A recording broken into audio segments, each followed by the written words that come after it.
Now look, most people think that becoming financially strong is all about making six figures. But in reality, there is a few key moves that completely change the game. Moves you can start doing today, even if you don't have a crazy income. And that's why in this video I want to share 3 things that make you financially stronger. Not just richer, but more confident and more in control of your life. Now let me ask you something. Have you been able to level up your finances? Or what has been your biggest obstacle that is holding you back from making progress? You have to realize that changes happen only when you start taking action. Number 1, build a high income skill instead of trading time for money. So most people spend their entire lives trading time for money.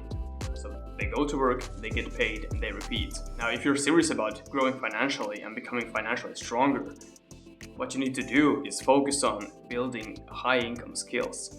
Something such as copywriting, sales, digital marketing, video editing. And don't get me wrong, there's nothing wrong with having a stable job because that's probably one of the best ways to have a consistent income. However, learning a high income skill gives you leverage.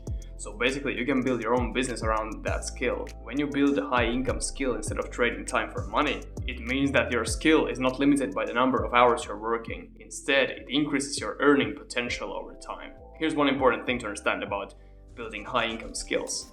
You need to stay consistent and you need to make little progress every day. If you, for example, want to start digital marketing, you can't expect making sales in a couple of days because you need to put in the effort, learn what it takes, learn the process of selling, build landing pages, drive traffic to your page. There's a lot of that goes into it, and basically the more you're able to invest your time every day in that, the faster you're going to make progress, and that way you'll be able to take advantage of skill you worked on. And personally, in my opinion, investing in yourself in terms of learning a new skill is such a valuable thing, because if you want to have additional sources of income besides your job, that's probably the best thing to do in the long run.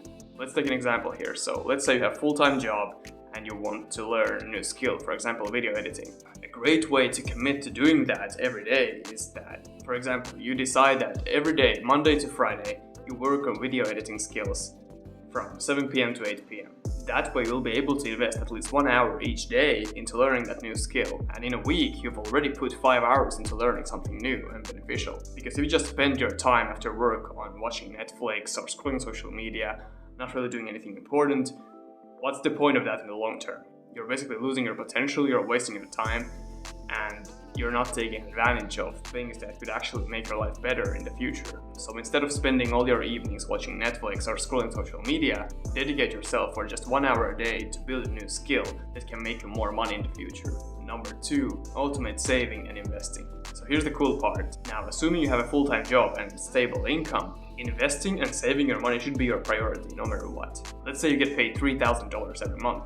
The easiest way to ensure that you have something left and you put some money to work for you is that you put immediately some money to savings and some money to your investments. Now, be honest, have you been able to save the amount of money you set for yourself as a goal? Have you been able to invest in the stock market to put your money to work for you? Once you build a habit of saving and habit of investing, becoming financially stronger becomes natural. Because you know that when you get paid, you put some money to your savings in order to save for your future, and you put some money into investments to put your money to work for you. So depending on your situation and what's realistic for you, from those $3,000, you could, for example, save $600.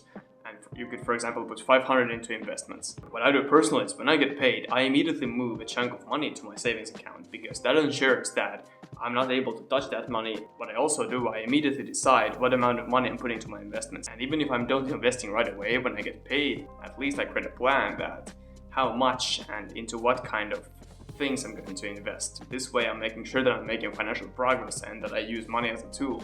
The reason behind creating a habit of saving, a habit of investing is that you're ensuring more stable financial future for yourself. So let's say you want to go on a more expensive vacation, or let's say you're making a big purchase in the future. When you have a habit of saving and investing, you're prepared to make those big financial decisions and moves. And for some reason, some people find investing risky. But here's one important thing you have to understand about investing. Over time, consistency and compound interest will beat any short-term financial loss. So to explain this in a more clear way, you don't need to be able to beat the market, you just have to be in it consistently. Because that way you'll be able to grow your money in a most effective way. And also one important thing about investing is that you can start with just, for example, $50 a month. Common reason for people not to start investing is that they may say that you have to be rich in order to start doing that. When I started investing around $50 to $100 a month. Once you step in the market, now it's more interesting and you actually want to know how your investments are doing. And once you have a habit of investing, it's going to be much more easier to increase also the amount of money you're putting there every month. Now the last one, are you ready? Number 3, live below your means. So this may sound very obvious. However, this is one of the most powerful things when it comes to building your finances and becoming financially stronger. Because look, you can earn $150K a year and spend $140K a year, which means that you have $10K left. Or you can earn only $60K a year and spend $40K a year, which means you have $20K left. So it's not necessarily always about the amount you earn, it's about what you keep. And even if you don't have this crazy income, you can still be saving money, investing money, and that way you'll be able to become financially stronger. The most important thing to realize and understand is that you have to optimize things that prioritize your financial future.